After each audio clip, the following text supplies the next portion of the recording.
Балалар, бүгінгі өтетін сабағымыздың тақырыбы болымды және болымсыз етістік. Қанеки дәптерімізді ашып жазайық. Бүгінгі күн реті, наурыздың 4-і, сынып жұмысы, болымды және болымсыз етістік. Біз қазақ тілі сабағын бастайық. Бүгін біз үй тапсырмасын бірінші қорытындылап алайық, иә балалар? Иә. Ал енді балалар үй тапсырмасын қорытындылайық, бекітейік. Қанеки ортаға маған келеді балалар, Жандос келе ғой, Динара келе ғой, Айбар келе ғой, Айым келе ғой, Бегарыс келе ғой. Мына жерден таңдаған бір суреттен аламыз, артында бұның сұрақтар бар, сол сұрақтарға жауап береміз. Тағы кім шығады балалар? Нұрила келе ғой. Қане орнымызға барып, балалар сұраққа дайындаламыз. Маған түскен сұрақ. Етістіктің түрі аты. Осы күнге дейін біз етістіктің 6 түрін өттік. Олар дара етістік, күрделі етістік, негізгі етістік, туынды етістік, болымды етістік және болымсыз етістік. Дұрыс, Жандос, отыра ғой. Етістіктің күрделі түріне мысал бердік. Оқып жүріп, ойнап өттік. Дұрыс, Нұрила, отыра ғой. Етістіктің негізгі түріне мысал келтір. Мысалы, ки, оқы, жүр деген мысалдар негізгі етістікке келеді. Отыра ғой. Айым. Етістік дегенне сұрақтары қандай? Мысал келтір. Етістік дегеніміз заттың іс-әрекетін білдіреді. Оған не істейді, не қылды, қайтты деген сұрақтар қойылады. Мысалы, биледі, салды, жазды. Отыра ғой, дұрыс. Келесі Абдумалик. Қандай сұрақ сенде? Етістіктің туынды түріне мысал келтір. Ойлап, ақта. Етістіктің дара түріне мысал келтір. Жүзді, ойнады, қойды. Дұрыс, отыра ғой, Бегарыс. Ал енді балалар, сабағымызды бастамас бұрын бірінші топқа бөлініп алайық. Топқа бөліну үшін қазір мына шардың, 4 шардың ішінен бір түсті таңдаймыз. Ол үшін маған топ мүшелері маған келсе, бір оқушыдан балалар, келе қойындар. Қандай түс, Айша? Көк шар. Ала ғой. Айдар?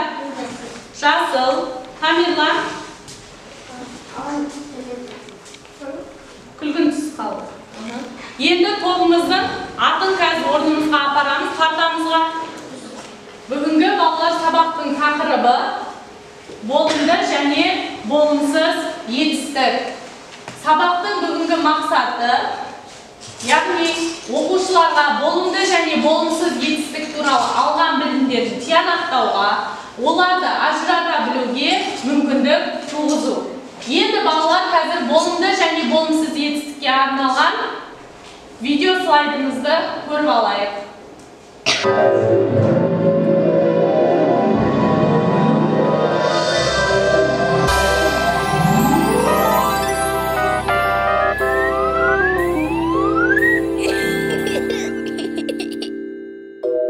Ай мектеп.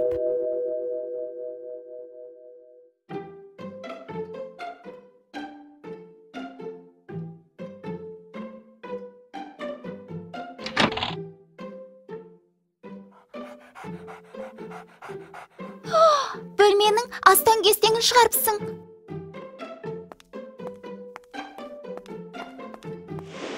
Балалар, сендерге видео ұнады ма? Иә. Онда ұнаса, енді қараймыз. Тақтада етістіктің бізде түрлері тұр, иә? Қандай түрлері? Қане айтайықшы? Болымды, болымсыз, дара, күрделі, негізгі және туынды етістіктер екен. Яғни бұл етістіктің түрлері, иә? Енді балалар оқулыққа қараймыз. Барлығымыз 36-шы жаттығуды орындаймыз. Бізде бұл жерде ребусты шешу керек, иә балалар? Барлығымыз бірге ребусты шешеміз. Әр топ өзімен жұмыс жасайды. Енді балалар, ребустың жауабы бізде не болды? Кім айтады? Қанекей? Таңшолпан айта ғой. Ребустың жауабы Төле би. Дұрыс, жауабын Таңшолпан отыра ғой. Енді балалар 37-ші жаттығуды қараймыз. 37-ші жаттығуда бізге мәтін беріліпті. Қанеки мәтінді маған оқиды, Нұрали оқи ғой мәтінді. 37-ші жаттығу. Төле би қазақ халқының атақты шешені, қоғам қайраткері, ұлы жүздің төбе биі. Төле би оқыған, сауаты жас қайыннан халқының ақынды шешендік өнерінен тәлім алған. Балалар, енді бізде келесі кезең дәптермен жұмыс. Дәптермен жұмыс орындау үшін бірінші 38-ші жаттығуды оқып аламыз. Маған оқиды Динара. 38-ші жаттығуды оқиды Динара. Бір үйдің баласы болма, көп үйдің санасы бол. Бір елдің алғасы болма, бар елдің данасы бол. Бір үйдің жағасы болма, көп қолдың ағасы бол. Енді балалар, қазір дәптерімізді ашамызда осы 38-ші жаттығуды көшіріп жазамыз дәптерімізге.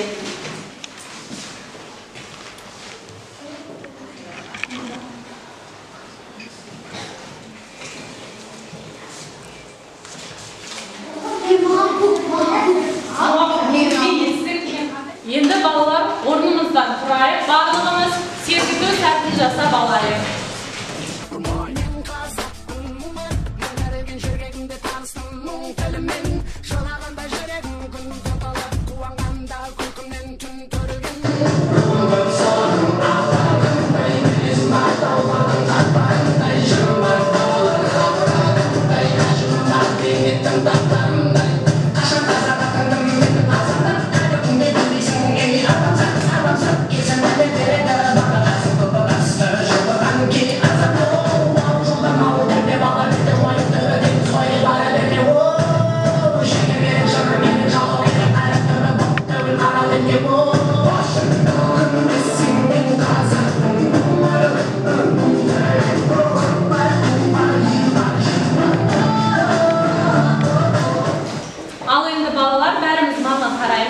Қазір мен парақ таратып беремін, соған постер қойғанбыз. Яғни өзіміздің шарымызда қандай етістіктің түрі жазылып тұр, соған мысалдар келтіріп, топпен жұмыс жасаймыз.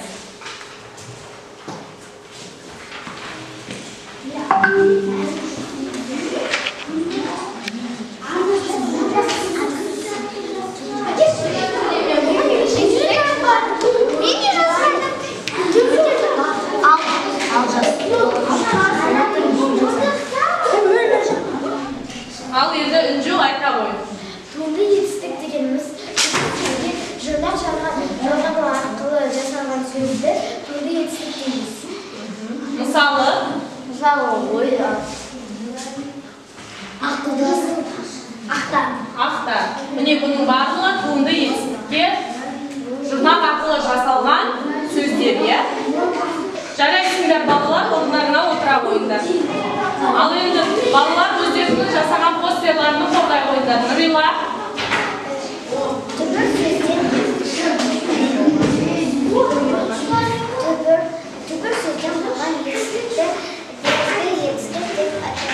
Ал мысалдарын айта ғой Жәнеке. Бұл негізгі етістіктің мысалдары. Дұрыс, жарайсыңдар балалар, орындарына отыра қойыңдар. Енді балалар сабағымызға кері байланыс жасайық. Міне тақтада ілініп тұрған білім ағашына қазір біз қолымыздағы стикерлерді жапырағына сабақты түсіндім. Бұтағына білгім келеді және шөпке сабақтан ештеңе түсінбедім. Қанеке қолымыздағы стикерлерді жақсы шығайық.